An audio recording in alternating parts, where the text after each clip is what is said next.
ছেলের সাথে আমার 2 বছরের সম্পর্ক।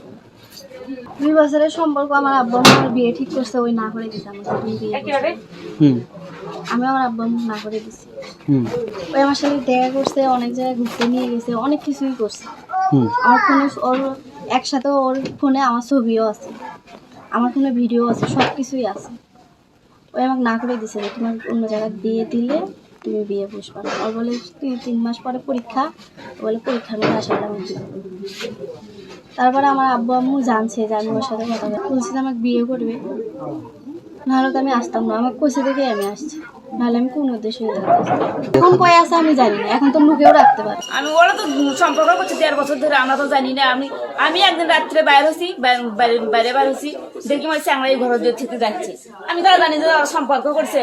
আমি অন্ধকার তো দিশ পাচ্ছি না, পরে ঘর গেলাম, ঘর লাইট নিয়ে এসে দেখি যে ওই চ্যাংড়া। আমার মেয়েকে 1.5 বছর ধরে বিয়ে করতে চায়, বিয়ের আশা দিয়ে দিয়ে আমার মেয়ে যেভাবে ব্যবহার করে, মানে যখন তখন সবসময় ব্যবহার করে, মানে রাতে দিনে।